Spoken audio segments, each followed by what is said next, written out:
Então, assim, não é a mesma coisa de você cantar e falar.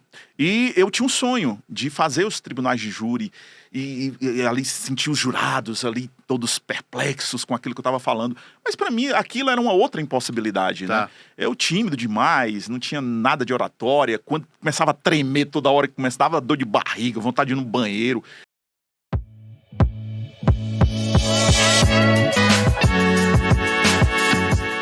Bom dia, boa tarde, boa noite para você. Bruno Martos aqui mais uma vez, o seu host no Chave Mestra Podcast. E hoje teremos uma conversa sensacional com um convidado que vai fazer a gente, além de ter muito conhecimento, se divertir.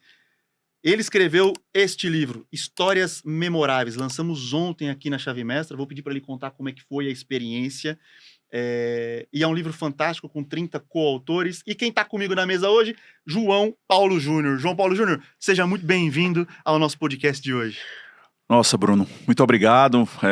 Bom dia, boa tarde, boa noite para quem esteja nos ouvindo em qualquer momento do dia. É uma honra estar aqui com você. A realização de um sonho. Né? Dizem que o homem ele só é realizado se ele fizer 3 coisas na vida, né? Plantar uma árvore, ter um filho e escrever um livro. Eu, graças a Deus, consegui já realizar os 3. Então, o último sonho que faltava era escrever um livro. Né? Filho, eu já tenho 4, já plantei muitas árvores e agora faltava o livro. E, assim, o lançamento de ontem foi apoteótico, né, para mim, porque a realização de um grande sonho e contando a minha própria história ficou ainda mais fantástico. Né? Essa história que só estava guardada comigo e com as pessoas que assistiam à palestra que gerou justamente o capítulo. Então é uma coisa que fica eterna. Ontem uma colega falou, olha, nós além de ficarmos juntos para a eternidade, nós vamos recuar aí durante muitos e muitos anos. Então eu digo, olha, fantástico, eu não tinha essa ideia, né, de a gente permanecer junto, todos os 30 coautores do livro, e as histórias, cada qual a mais, assim, fantástica e inspiradora. Então o livro, de fato, eu não tenho dúvida alguma, ele já nasceu best-seller, como a gente viu ontem, né? Já nasceu o livro antes do lançamento, ele já era best-seller, e eu tenho uma absoluta certeza que essas histórias impactantes todas são, né, e que tem cada qual a sua forma de colocar a questão da realização, a questão da superação, da resiliência de cada um desses autores. Então é fantástico. Talvez é o segundo livro que eu lanço, mas não tem a menor comparação com o primeiro. Esse supera todas as expectativas e acredito que vai ser um sucesso fantástico. Eu não tenho dúvida. Eu estava aqui ontem só para falar do que o João está dizendo. A capa ficou maravilhosa, linda. São 30 histórias fantásticas. Eu já li a história todinha de João aqui, então a gente vai falar um pouquinho. Não vou dar nenhum spoiler para a nossa turma que está assistindo, mas é um livro que realmente conta histórias memoráveis. E eu me identifiquei, tenho certeza que algumas pessoas que estão aqui também vão se identificar com algumas das passagens da sua história. Ela é muito legal. A sua forma de falar ontem no lançamento do livro foi impactante, foi emocionante e foi divertida. Você tem uma habilidade de conseguir juntar essas 3 coisas em uma só, e isso é muito legal. Então, vamos começar o nosso bate-papo? Vamos lá. Vamos lá. Conta pra gente o seguinte. João, logo pelo começo, vou falar aqui pra vocês, ó. O título do capítulo do João é muito legal, porque ele fala o seguinte. Cadê aqui? João. Eu era um lobisomem juvenil. Eu era um lobisomem juvenil. Conta pra gente de onde saiu esse nome. Cara, foi assim bem interessante porque ele surgiu de uma ideia de uma música, né, da Legião Urbana, lá nos idos dos anos 90, né, quando a Legião Urbana lançou o CD, um dos maiores sucessos nacionais, sobretudo do rock nacional, que foi As 4 Estações, um disco, assim, eu acredito que perfeito, né? Eu acho que foi a obra-prima da Legião Urbana, foi esse disco, As 4 Estações. E dentre as canções que lá constam, né, consta justamente Eu Era o Lobisomem Juvenil. E essa canção, ela fala da forma como o Renato Russo enxergava o mundo e da forma como o mundo via. Ele diz assim, eu via o mundo e o mundo me via. E ele fala muito de isolamento, de não se adequar a determinados ambientes. E eu senti que isso poderia ser feito um link, né, com o meu capítulo. Foi assim, um estalo que me veio. O título não era esse, era outro. Era alguma coisa falando sobre superação, sobre resiliência, alguma coisa diferente. E aí, quando eu olhei, veio assim à mente, eu escutei a música, né? Por incrível que pareça, disse, cara, tem alguma coisa a ver aqui. E aí, de repente, esse título saltou, né? Saltou da ideia. E eu coloquei ele porque tem tudo a ver, realmente, de fato, com a história que eu conto Tem a ver? no capítulo. Tem tudo a ver. Eu perguntei, mas já sabendo do que é, já Isso. tinha esse entendimento e fantástico, mas as pessoas precisam entender, vocês precisam ler o capítulo de João inteiro. E ouçam a música também e o disco. Quem não ouviu ainda, gente, a Legião Urbana é talvez a maior banda de rock, inclusive pelos próprios pares deles. A Herbert Viana já falou isso, do Paralamas, né? Muitos músicos e vocalistas de banda de rock colocam a Legião Urbana como a maior banda de rock de todos os tempos, do rock nacional. Então, e o Renato Russo, cara, sem palavras. Renato Russo era um poeta, um cara, assim, que era o líder praticamente da geração dele. E tem muita coisa boa na obra do Renato Russo e da Legião Urbana. Então, quem não ouviu, para os jovens de hoje, principalmente, o pessoal que está ali na casa ali dos 15 até os 25 anos, que são um pouco mais jovens, né? Um pouco mais jovem do que eu, né? Eu tô ali com eu tô com 53, então assim, um pouco mais jovens. Mas quem viveu essa época, anos 80, anos 90, cara, é fantástico. Fantástico, assim. E essa época que foi o auge do rock nacional, tem muita coisa linda lá. Então, vá lá, volte, né? Volte, você que está nos ouvindo agora, volta lá nos anos 80 e 90, escuta o que tinha lá, que você vai, com certeza. E uma dessas pérolas do Renato e da Legião é justamente Eu Era um Lobisomem Juvenil. Então vamos voltar para os anos 80 agora, João, e conte-nos quem era João nos anos 80, como é que começou a história, porque você tem alguns marcos importantes, vamos passar por eles. Vamos lá, conta pra gente essa história maravilhosa. Cara, eu sou de uma família, assim, tradicional, uma família comum, digamos, normal, eu nasci em Fortaleza, em 71, em abril de 71, uma família pequena, já era na cidade, né, porque no campo as pessoas estão lá no interior do Ceará, as famílias são um pouco maiores, né, e em Fortaleza já era uma coisa de capital, aquele clima de capital, mas era um clima de capital ainda parecido um pouco com o interior, porque era a capital dos anos 70, dos anos 80, então as crianças ainda podiam ter infância nessa época. E eu, de fato, tive uma infância bem legal, não, assim, uma infância normal, de uma criança normal que vivia ali na capital, mas que curtia muito a sua infância nos limites ali que a gente podia curtir. O problema é que eu descobri ali aos 6, 7 anos de idade que eu tinha miopia. A professora me colocou essa questão, dizendo que eu tinha dificuldade de enxergar o quadro, e eu realmente descobri. E fui ao oftalmologista e ele acabou realmente diagnosticando uma miopia forte, inclusive para a minha idade, porque 6, 7 anos, você tem ali 6 graus e 5, né, 5 num olho e 6 no outro, já é um pouco... E aí eu usava um óculos que na época a gente chamava de óculos fundo de garrafa, porque ele parecia, de fato, com o fundo do Guaraná Antártica, né? sem querer fazer merchan aqui, mas... Até verde. Verde, porque era verde, era um verde. E as lentes, antigamente, lá nos anos 70, 80, não eram essas coisas lindas que tem aí no seu olho, não, aí no seu rosto. Não eram lentes fininhas, não, era grossa mesmo. E aí apelidaram de fundo de garrafa. E aí, cara, toda espécie de apelido a gente levava, né? E eu era, de fato, um dos que tinha mais apelidos, né? Usava um óculos muito grosso, além de tudo ainda era baixinho, era lourinho do cabelo liso, e fraco, magrinho, e assim, a vítima perfeita pro bullying. Então, a partir... Naquela época era diferente de hoje. Com certeza. Naquela época era quase que uma regra das escolas, né? Era uma regra, assim, é uma cultura que nunca foi combatida, na verdade. Dependia muito de escola para escola. Eu mudei muito de escola, a minha família tinha... assim, o costume de mudar demais de casa, né? E o pessoal até brinca lá no Ceará, diz assim, mas não era porque ele não pagava o aluguel, não, era porque o meu pai trabalhava sempre, o meu pai era contador e ele trabalhava sempre viajando, às vezes, e a gente mudava muito de casa, não mudava de cidade, mas mudou muito de casa. E aí eu não fixava muitas raízes em determinado lugar e estudei em muitas escolas. E cada escola era sempre o mesmo problema, né? Era sempre a mesma questão. E esse bullying acabou me fazendo um pré-adolescente ali, entre os 12 e 13 anos de idade, muito tímido, muito acanhado. E eu tinha, por conta disso, a gente chama de síndrome, uns chamam de síndrome, uns de complexo do patinho feio, né? Eu realmente não me achava adequado. Para onde eu ia, eu sentia a necessidade de me isolar, porque eu não me achava adequado. E assim...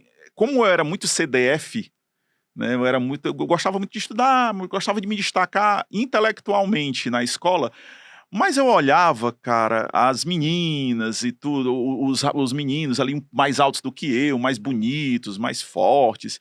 Cara, eu ficava com aquela coisa, né? Poxa, será que um dia eu vou conseguir ser assim?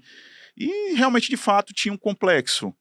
E cada vez esse complexo aumentava mais, né? Aumentava mais e mais ainda. E aí, aos 14 anos, veio justamente o primeiro episódio, que é muito engraçado, assim, foi uma coisa totalmente inesperada, mas aconteceu. Eu fazia na época, vou continuar aqui, seguindo, pode seguir, né? não, pode seguir. Vou seguindo. Eu fazia na época o que a gente chamava de primeiro ano científico, hoje é o primeiro ano do ensino médio, né? Na época tinha algumas separações ali do segundo grau, era científico, normal e outros técnicos, né? E era o segundo científico. Eu estava numa escola, num bairro onde eu morava, chamado Carlito Pamplona, em Fortaleza. Tá. E nessa escola, eu cheguei na escola, já era uma escola nova para mim. Eu já tinha feito a 8ª série, que hoje é o 9º, na época era o 8º. Em outro lugar, as mudanças aí. Mudei de novo de escola e fui para lá. E aí, quando chegou, eu continuei aquele mesmo isolamento, mas me destacava intelectualmente. E engraçado é que eu tinha uma ilusão, né? Aquela coisa de pré-adolescente, né? De 14 anos. Eu tinha uma ilusão de que, me destacando intelectualmente, talvez eu pudesse receber algum reconhecimento. Sobretudo das meninas, né? Então a gente gravava, como é que eu vou namorar, meu Deus do céu? Eu sou feio, eu sou fraco, eu sou tímido, eu não sei dançar, eu não vou fazer o quê da vida, né? Você é inteligente, que eu não nasci rico. Exatamente, nem rico. Então, cara, a única esperança era ser um pouquinho inteligente para me destacar ali, né? E tinha essa ilusão de ajudar as meninas ali nas tarefas e tudo mais, para ver se conseguia, né? Dar alguma coisa com isso. Mas não rolava. Até que um dia, né, eu conto a história, é o primeiro evento do capítulo. Deixa eu fazer um parênteses. Pois não, vamos lá. Eu li a história toda. Vou fazer uma coisa importante aqui que eu queria te falar pessoalmente. Dá pra fazer um filme. Dá pra fazer um filme, ou um microseriado, dá pra fazer um filme. Porque a sua história, ela tem um tom que quando a gente chega no final, e todo mundo vai chegar e vai entender, já vai anotando o que eu tô falando, de você conseguir pegar a parte técnica, que você vai falar pra gente mais pra frente, do que você aprendeu, evoluiu, se desenvolveu, com os episódios reais, acontecimentos que rolaram na sua vida, como que a gente liga uma coisa na outra e o quão importante é a gente entender isso. Sim, sim. Pra se redescobrir, por isso que o lobisomem sai daí. Então, dá pra fazer um seriado ou um filme com a sua história, que é realmente memorável. E aí, vamos voltar. O que aconteceu? Tomara, vamos lá, quem sabe. Cara, aí assim, aconteceu o primeiro episódio, o meu óculos quebra, né? O meu óculos fundo de garrafa, que aí já tinha aumentado, inclusive a grossura da lente, né? Já não era mais só 6 graus e 5, já tinha passado dos 8. Então, cada vez pior a situação.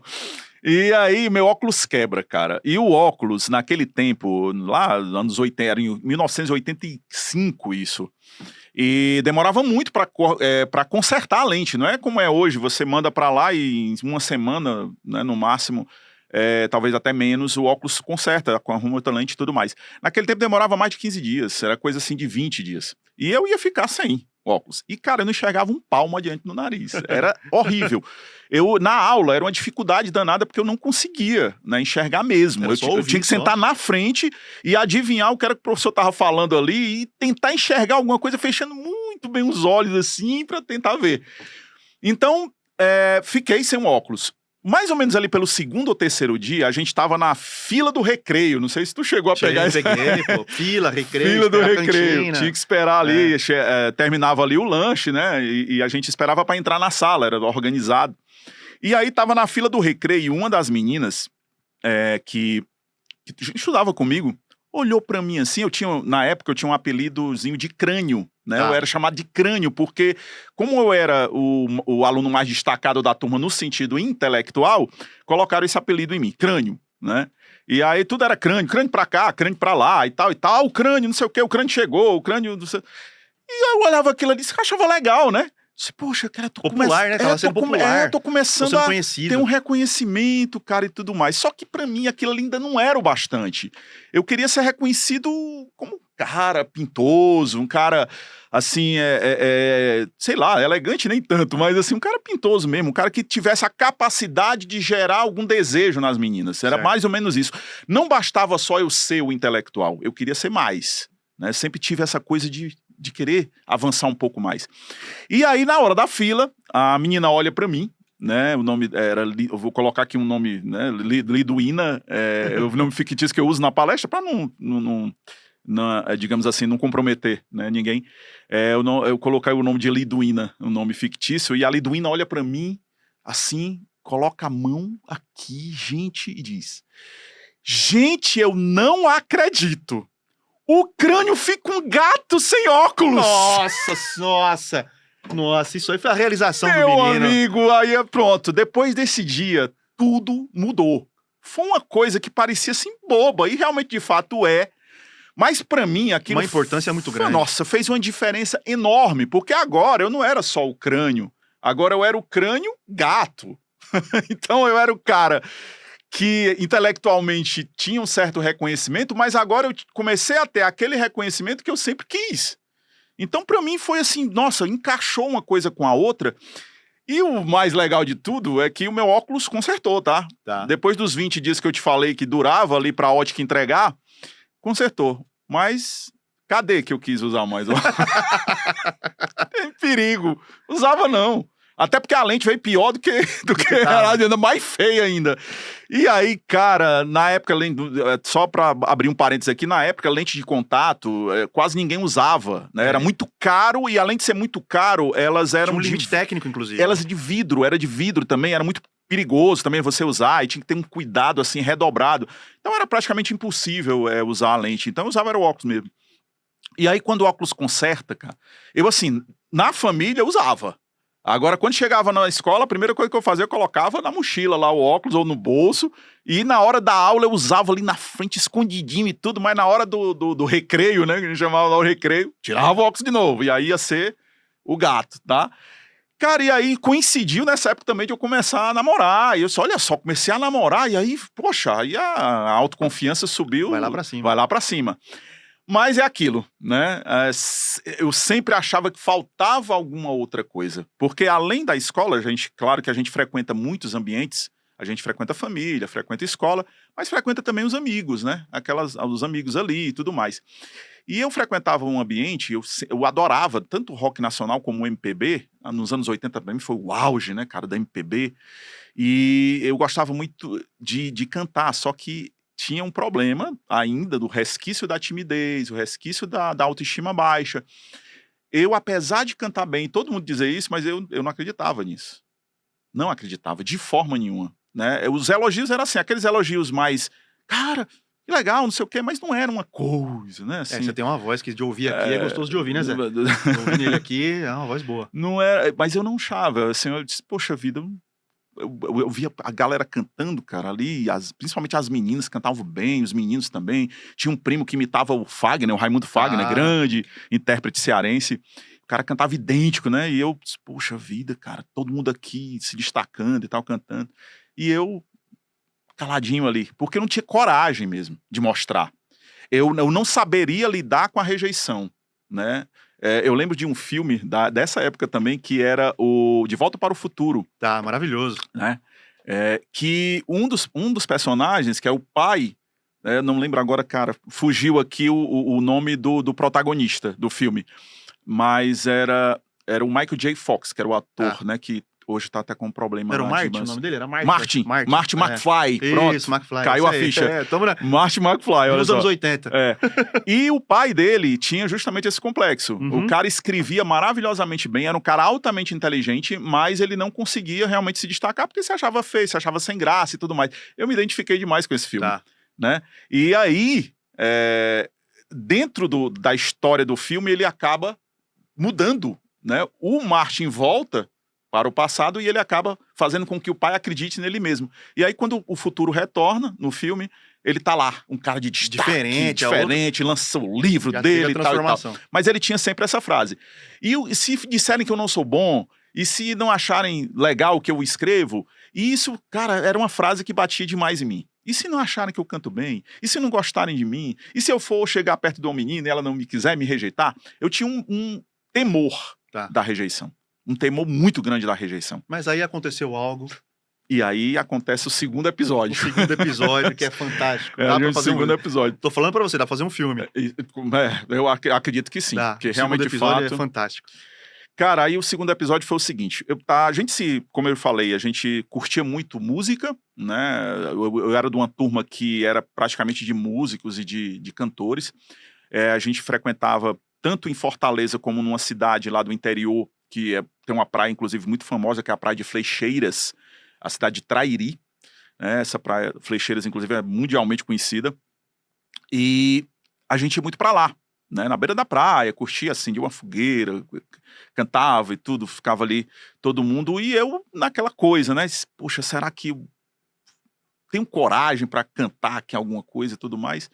E uns meses antes eu tava no banheiro e comecei a cantar, eu adorava a Legião, era totalmente apaixonado pela Legião Urbana, eu comecei a cantar uma coisa do Renato Russo, né, e assim, o meu primo olhou, esse meu primo que morava inclusive na minha casa, olhou assim, cara, Júnior, tem jeito. Bicho, tu imita direitinho o Renato Russo, cara. Aí eu disse, será, bicho? Aí eu disse, cara, tenta, fala aí pro pessoal aí como é que canta alguma coisa. E cara, coragem que era bom ou nada, né, pra cantar. Só que, uma determinada noite lá, né, tinha uma menina que tocava violão, a menina era fantástica, assim, tocava violão e era linda, cara, linda. E era mais alta do que eu ainda. Eu olhava pra ela e disse assim, cara, é inacessível essa menina pra mim, totalmente inacessível. Eu olhava assim, meu Deus, totalmente apaixonado, sabe, assim, chegava em casa, ficava fantasiando, escrevendo carta pra ela, tal, namorando, beijando aquela criatura. Cara, era incrível, assim, mas só que... Inacessível. Inacessível. Tá longe.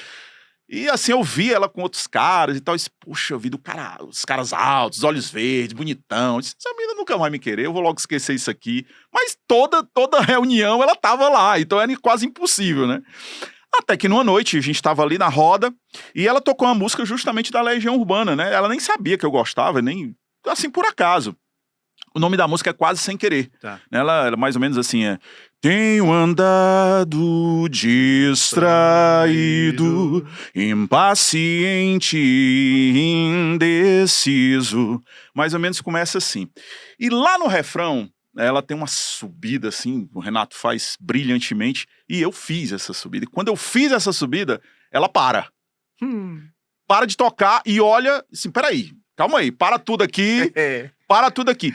Quem foi que cantou desse jeito aí? Pronto, agora não tem como fugir. E eu lá no cantinho, né, todo espremidinho lá, todo tímido e tudo mais, e aí uma pessoa, acho que uma pessoa apontou, eu lembro assim, vagamente, disse, foi eu aqui, ó, o Júnior aqui. Aí foi eu. Ela disse, não acredito. Onde era que tu tava que eu não tinha te visto antes? Eu estava aqui. Aí disse, vem cá, menino, senta aqui perto de mim. Cara, só isso aí já foi assim um sonho. Uma vitória, pronto. Sonho. Esse cara, vou sentar perto dela. Aí ela me colocou ali do lado dela, cara, e aí a gente levou, acho que o repertório todo que ela sabia tocar da Legião Urbana. E nessa mesma noite, por incrível que pareça, não sei o que é que deu na cabeça dela, nem na minha também, porque eu disse assim, ó, eu já tô aqui mesmo, cara. Já. Ela olhou pra mim assim, bicho, com um jeito, alguma coisa, e deu uma química lá. E eu disse, cara, ou eu vou agora, eu não vou mais nunca. E aí pronto, aí deu um beijo nela e tudo mais, e a gente passou, namorou, né? Durou pouco, assim, o nosso relacionamento, até porque ela morava lá, né? E eu morava em Fortaleza, então não tinha muita conexão. E era tudo muito difícil naquela época de ir, de ônibus e tal, e tudo mais. Não rolou muito tempo. Mas isso já mudou a minha vida. Né? Aquela coisa que parecia inacessível, impossível. Não tinha como chegar, é impossível, não é pra mim. Todas aquelas crenças que Todas você tinha. as crenças. E aí aquilo cessou.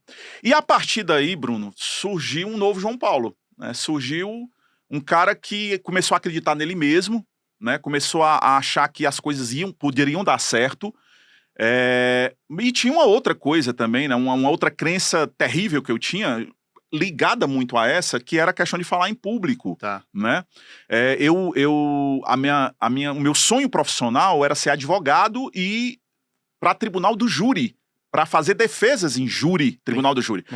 E a oratória tem que ser fantástica. Não só a oratória no sentido técnico da coisa, mas conhecer como falar, saber como falar, saber como encantar, saber como persuadir, fazer com que as pessoas grelem o olho, como a gente fala no Ceará, grelem o olho, né? Fica ali vidrados no que você tá falando. Confiança, segurança, técnica, postura, atitude, e tudo isso. Cara, você olhava pra mim e disse, pelo amor de Deus, eu nunca vou. Eu cantar pra mim era beleza. Depois que eu comecei, foi embora. Tá. Agora, cantar é uma coisa, falar é outra. Né? Tanto é que o Nelson Gonçalves, um dos grandes cantores da nossa música, o Nelson era gago. O Nelson Gonçalves era gago, não sei se tu sabia. Não sabia dessa história. O Nelson Gonçalves cantando era maravilha, né? Mas era falar, gago. Eu sei do Nando Reis. Nando Reis tinha... o Nando Reis também tem esse problema. Então, assim, não é a mesma coisa de você cantar e falar. E eu tinha um sonho de fazer os tribunais de júri e ali sentir os jurados ali todos perplexos com aquilo que eu estava falando. Mas para mim aquilo era uma outra impossibilidade, né? Eu tímido demais, não tinha nada de oratória. Quando começava a tremer toda hora, que começava a dor de barriga, vontade de ir no banheiro, tremia, suava, aquelas coisas que dá em todo mundo que tem um medo de falar em público. E aí, cara, tudo foi fluindo. Eu fiz a faculdade de Direito, consegui passar na faculdade de Direito da Universidade Federal do Ceará em 1988, lá se vão, sei lá, quase 30 anos, né? E aí, me formei advogado, tirei o AB e comecei, tá? As crenças começaram a desaparecer, as crenças limitantes, e começaram a surgir outras crenças, e aquele potencial que eu nem sabia que tinha, começou a aflorar. E aí isso foi indo. E eu disse, cara, fiz o meu primeiro júri foi na cidade de Sobral, né, bem distante de Fortaleza, eu ainda morava em Fortaleza, fui para Sobral fazer esse júri. O primeiro foi, assim, uma experiência, como foi aqui, assim, essa emoção que eu senti ontem aqui, foi quase a mesma que eu senti no primeiro júri. Porque é fantástico. Antes de entrar, né, antes da Débora chamar, eu tava ali ainda nervoso, né? Disse, cara, o que é que eu vou falar? Ela brincou muito com isso com a gente aí ontem à noite, porque ela dizia, cara, deve mudar umas 5 ou 6 vezes o que você vai falar. Você ensaia, mas de repente chega e já muda e já improvisa. Tem autor que escreve o que vai falar, e quando chega na hora fala completamente diferente, e aí você muda. Mas é o momento seu de falar aquilo que tá no coração. Quando você escreve, cara, a Fernanda Torres agora, quando ganhou o Globo de Ouro, ela demonstrou uma situação que é muito interessante, né? Ela disse, olha, eu nem ensaiei o que eu ia falar, porque eu nem esperava ganhar o prêmio. E saiu de uma forma tão espontânea e tão emocionante. Que é mais legal, inclusive. Cara, com certeza. Então, essa coisa de escrever o discurso, eu nunca gostei. Eu também. Né? Nunca gostei. Eu prefiro mesmo ir na emoção. Tá? E vai. Agora, assim, um roteiro ajuda, você saber o que você vai falar. Começo, meio e fim. Isso, principalmente se o evento for longo. Então, você realmente tem que ter um roteiro. Mas não escrever aquela coisa de você olhar tem muita gente que dá aula olhando pro slide só repetindo. Não. Eu não gosto daquilo, sabe? Quando você domina o assunto e entende... Isso. Não tem sentido você fazer, porque não gera nenhuma emoção, nenhuma empatia com o público, não gera conexão. Então, eu realmente prefiro a emoção. A emoção gera muito mais conexão. E aí... essa coisa me formei, né? Fiz o meu primeiro júri, e nesse primeiro júri a emoção realmente foi muito grande. Eu disse, cara, eu esperei a minha vida inteira por isso daqui, né? Isso era em 97 já. A minha vida inteira. E daí eu não parei mais, Bruno. Hoje já são mais de 100, né, contabilizados ali, júris. Eu perdi a conta depois que eu cheguei no 100. Aí eu perdi a conta, não contei mais, porque a minha meta era o 100. Depois que eu cheguei, aí não foi. E aí eu trabalhei, eu migrei da capital para o interior, né? Levei, na época os meus filhos eram pequenos, migrei da capital para o interior e de lá não saí mais. Eu fui buscar qualidade de vida mesmo no interior. Como advogado, eu trabalho hoje com assessorias para prefeituras e câmaras municipais. Entrei nessa área do direito administrativo e depois não saí mais e tô lá até hoje. Hoje eu moro com a Jaqueline, com a minha esposa, né, que está aqui nos assistindo também, nos acompanhando aqui nesse momento. As minhas 2 filhas maravilhosas, Maria Clara e a Ana Karenina, e numa cidadezinha lá, um pontinho pequenininho, lá no sertão do Ceará, né, que chama Catunda. Vou aproveitar até para mandar um abraço lá para os nossos amigos, né? Um grande abraço para os nossos amigos lá de Catunda. E aproveitando, já que eu falei do pessoal do Trairi, um abraço para o pessoal do Trairi, tá? Para todo mundo que está aí nos ouvindo ou vão ainda nos assistir futuramente. Então, Bruno, essa realização, essa coisa de realizar e ir subindo degraus, né? Aquela coisa de, poxa, eu não conseguia me destacar da forma como eu queria, comecei a me destacar. Não conseguia me destacar pelo talento que eu tinha, mas estava ali na sombra porque eu não tinha coragem de mostrar e acabei começando a me destacar. Depois até virei vocalista de banda. Olha né? aí, olha aí. Fizemos shows para 2.000, 5.000 pessoas. Foi assim, uma coisa que foi indo. Júnior, posso te chamar de Júnior? Claro, tranquilo, fica tranquilo. Tem uma passagem do livro que eu queria que você comentasse agora, porque é importante para quem... Eu já li, mas quem não conhece, eu quero que conheça. Vamos lá. Porque você fala do seguinte, tem o primeiro evento, o segundo evento, o terceiro evento, essa história é sensacional, que dá pra fazer um filme, fantástica, mas tu fala depois do que você estudou e aprendeu, e você coloca aqui 4 tópicos. Sim. O autoconhecimento, a aceitação. Autoaceitação. Queria que você falasse sobre eles, porque como você refletiu agora, adulto, olhando pra trás, porque você também fala sobre aprender com o passado Isso. e investir no futuro, como que você poderia contribuir para pessoas que talvez estão passando por algo parecido com o que você passou, mas eles queriam entender contigo e aprender com essa história memorável sua para que eles apliquem na vida deles? O que você deixaria aí para a turma? Cara, essa ideia, né, eu só fui descobrir depois de 2016. Né? Eu passei um momento muito difícil na minha vida em 2016, não vale a pena a gente comentar aqui, até porque eu não quero relembrar, né? Foi um momento bem complicado da minha vida. Vamos por... E a gente, depois de 2016, eu descobri a inteligência emocional. Certo. Né? Eu fiz um método CIS, que é um treinamento de inteligência emocional do Paulo Vieira, em Fortaleza, e daí eu não parei mais, eu fiz uma formação, hoje eu sou Master Coach, né? Formado pela Febracis, lá em Fortaleza, e conheci outros coaches também fantásticos. A Tati De Angela é uma delas, conheci muita gente boa, comecei a adquirir conhecimento na área e também eu tenho uma biblioteca de mais de 1.000 livros na área e comecei a me interessar por isso, estudar um pouquinho mais sobre isso, paralelamente à minha carreira de advogado. E também descobri um outro talento que era ministrar cursos, compartilhar conhecimento, que era uma coisa que eu queria muito também, mas eu não sabia por onde começar. E aí, numa reunião de mentoria, eu fui instigado disse, cara, faz o seguinte, monta tua primeira palestra, teu primeiro treinamento, e aí vai fundo. Não vai sair perfeito, não vai. E talvez eu vou até, o cara falou, o mentor na época falou, talvez eu vá te dizer uma coisa que talvez desestimule, mas é uma realidade, nunca vai ser perfeito. E eu demorei pra entender isso, sabe, Bruno? Demorei. A minha primeira palestra, cara, saiu quase tudo errado. Mas eu comecei a aprender a resiliência, eu comecei a aprender a me preparar melhor, comprar meus próprios equipamentos, aprender a ter digamos, um cuidado da parte técnica, não só com a parte do conteúdo.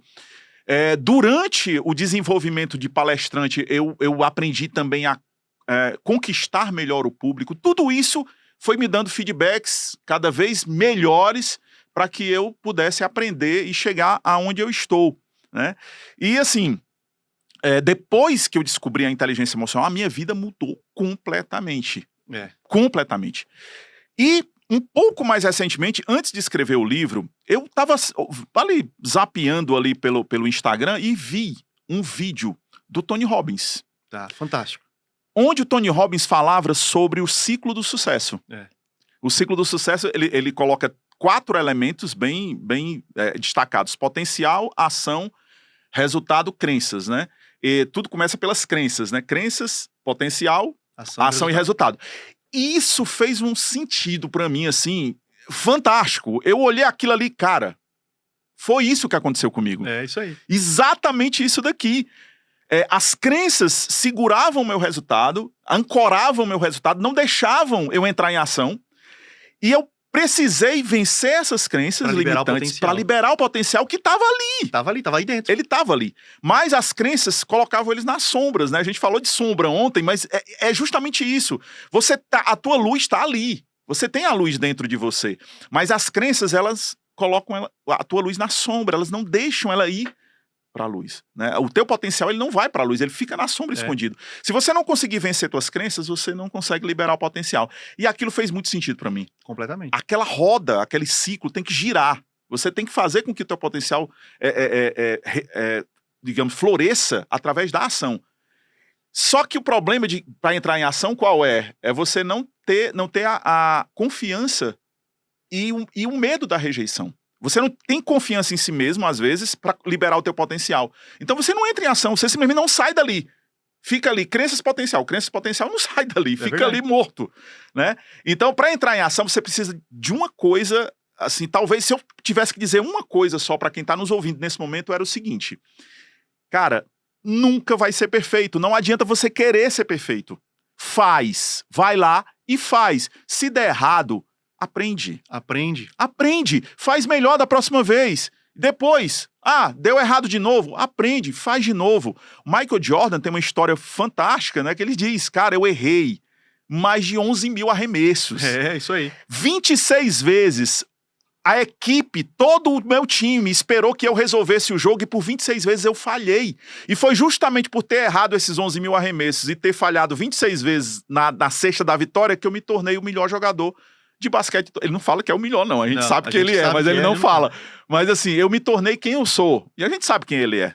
Você que tá nos ouvindo, escutando, você sabe muito bem quem ele é. É a prática, é o treino, é a repetição, isso, é a cara, constância. não existe sucesso sem fracasso. Não existe. Fracasso faz parte do sucesso. É o outro lado da moeda. É isso aí. E no livro, no capítulo do livro, eu conto essa história. E no final, eu coloco 4 elementos que foram fundamentais, né, para que eu pudesse estar aqui hoje com você. Né? Isso 30 anos atrás, isso aqui era inimaginável, cara. Não, inimaginável. Inimaginável. A gente fala muito aqui na editora que na geração que a gente teve, eu muito próximo de ti, quando a gente tinha nossos 15, 20 anos, não se falava de inteligência emocional. Se falasse, não era muito levado a sério. E hoje a gente percebe o quão importante é. O Daniel Goleman, inclusive, Daniel Goleman, que é o pai da inteligência emocional, ele diz 70% do sucesso de alguém depende da inteligência emocional. Exatamente. João, posso passar o seu contato para quem quiser levar a sua história para a empresa, para os contatos? Para você achar o nosso amigo João Paulo Júnior, JP Coaching. JP Coaching no Instagram, pode falar. Só uma observação, Bruno. Eu estou reestruturando a minha empresa, tá? E assim, na época do livro, a gente tinha esse contato, mas o contato agora mudou, que eu fiz uma reestruturação. Vamos falar pra eu saí olha aí, é outra caixa que eu tô fechando para abrir uma outra maior. Então, hoje eu criei um instituto, certo, tá? O nome do instituto é Maestria, então o Instagram hoje é maestria.instituto. Maestria.instituto. Isso, @maestria.instituto, tá? O JP Conte continua ativo, mas assim, hoje nós trabalhamos com inteligência emocional para o serviço público. Como há 25 anos eu trabalho com serviço público, eu criei como uma missão de vida melhorar o serviço público através da inteligência emocional. Então, eu passei 5 anos idealizando um projeto, esse projeto ele já está pronto, conteúdo, e nós estamos agora divulgando esse conteúdo. Nós vamos ter, inclusive, um webinário na próxima segunda-feira, né, dia 17, essa não, mas na outra, falando sobre isso. Tá? Sobre a inteligência emocional no serviço público. Então, hoje o contato é maestria.instituto, tá? No Instagram, a gente tá lá. E o telefone, não sei se pode ir lá, o telefone, pronto. O telefone é 88-DDD 99956 1209. 99956 1209, DDD 88, que é lá do interior do Ceará. João, será um grande prazer receber vocês. Que conversa fantástica a gente teve aqui hoje, hein? Cara, adorei. Adorei demais. Realmente, história memorável. João Paulo Júnior, fantástico. Ele foi um resumo da história, uma passada rápida, mas foi um privilégio poder estar aqui, te ouvir, interagir pouco, porque é um show, é uma história fantástica, memorável realmente, né, Zé? Maravilhoso. João, em nome da editora Chave Mestra, com muito orgulho, eu te agradeço por ter aceito o convite de fazer parte do livro, de estar com a gente aqui no podcast. Foi muito sensacional te ouvir aqui. Eu já tinha lido, já falei pra você no backstage aqui que dá pra fazer um filme com a sua história, porque ela é longa e pode chegar em muita gente. Porque o que você passou, dos marcos, a forma como você conta, as transições, o título do Lobisomem tem tudo a ver com a forma da mudança, de sair das sombras, de trazer luz, trazer autoconhecimento, entender o que ele comentou das crenças para liberar o seu potencial, ação e resultado, tem tudo a ver com o que aconteceu com ele, parte da vida inconscientemente. Imagina se a gente soubesse isso com 15 anos de idade, e a gente pudesse intencionalmente desenvolver isso em nós mesmos. Então, A ideia, Bruno, desculpa só te interrompendo, para fechar, no caso, aquilo que você me perguntou, a ideia do capítulo é justamente essa. É levar essa mensagem para outras pessoas para que elas possam, mais rápido ainda do que eu consegui, né? Porque eu vim ter a luz definitiva agora, em 2016, quando eu passei a entender a inteligência emocional e cultivar o autoconhecimento. Mas eu acredito que jovens de 17, até de 15 anos, como eu comecei, 15, 16, 17 anos, estão ali ainda naquela sombra, tá? Se acham nas sombras com um potencial imenso para colocar adiante. E esse livro é para você que ainda continua nas sombras e quer ir para a luz o mais rápido possível. Né? Com certeza, além do filme que você falou, deve virar um treinamento também, esse capítulo. Eu vou ter um prazer imenso de criar esse treinamento e criar uma forma de ajudar a você que continua aí nas sombras, mas que quer estar na luz mais cedo e o mais jovem possível para se tornar uma pessoa aí de alta performance. Maravilhoso. Maravilhoso. Tá aqui, Histórias Memoráveis, João Paulo Júnior. João, em nome do Rogério Vale, nosso CEO, muito obrigado. Raquel Medeiros, nossa diretora, eu te agradeço. Foi um prazer estar aqui contigo, um privilégio ouvir essa história. Fantástico. Prazer foi meu. Obrigado, chave mestra. Obrigado. Agora é uma honra fazer parte dessa família. E é só o começo. Se Deus quiser, estaremos aqui outras vezes. Com certeza absoluta. Obrigado, pessoal. Até o próximo.